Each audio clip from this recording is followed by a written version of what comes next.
आप हंस रहे हैं लेकिन ये गंभीर बात है। आप भी बैलेट पे चुनाव कर लीजिए, आप भी बैलेट पे चुनाव कर लीजिए। जिस पर आपको हंसी आती है, दूध का दूध पानी का पानी हो जाएगा। आपको तो एक बहाना चाहिए, पूरे परिवार का नाम गिनवा देते हैं। अरे अपनी जिम्मेदारी खुद लीजिए। 11 सालों के लिए तो सत्ता में आप हैं। इतिहास की बात आप करिए, मैं वर्तमान की बात करना चाहता हूँ कि भारत का संविधान संघ का विधान नहीं है। सच्चाई ये है कि आज संविधान संविधान संविधान बार बार इसलिए कह रहे हैं क्योंकि इस चुनाव में इनको पता चल गया कि इस देश की जनता ही इस संविधान को सुरक्षित रखेगी। कि इस चुनाव में हारते हारते जीतने से इन्हें एहसास हुआ कि ये संविधान बदलने की बात इस देश में नहीं चलेगी। ये देश कायरों के हाथों में ज्यादा देर तक कभी नहीं रहा है।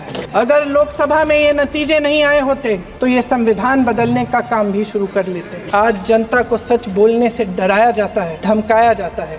पत्रकार हो या विपक्ष का नेता हो, सबका मुंह बंद कराया जाता है। किसी पे ईडी, किसी पे सीबीआई, किसी पे इनकम टैक्स, फर्जी मुकदमे लगवाए जाते हैं, जेल में डाल दिया जाता है।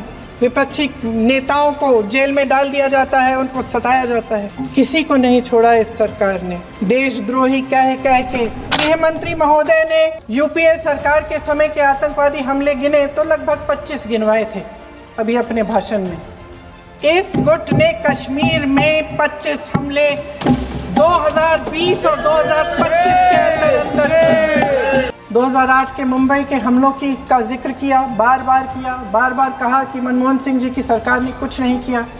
ये तो जानकारी होगी ना कि उसी समय जब वो आतंकवादी हमला चल रहा था तभी उन आतंकवादियों को मार डाला था। एक बचा था और उसको भी फांसी दे दी थी 2012 में। महाराष्ट्र के मुख्यमंत्री ने इस्तीफा दिया।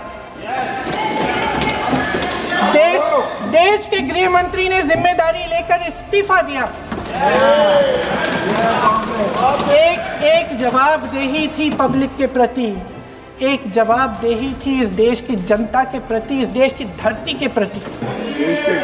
गृह मंत्री जी के कार्य क्षेत्र में आता है इंटेलिजेंस ब्यूरो। क्या गृह मंत्री जी ने इस्तीफा दिया? इस्तीफा छोड़िए, जिम्मेदारी ली। राजा भेष बदलकर बाजार में आलोचना सुनने जाता था। ये सुनने जाता था कि प्रजा मेरे बारे में क्या कह रही है, मैं सही रास्ते पे चल रहा हूँ कि नहीं। लेकिन आज का राजा भेष तो बदलते हैं। आज के राजा शौक तो है उनको भेष बदलने का, लेकिन न जनता के बीच जाने की हिम्मत है और न आलोचना सुनने की।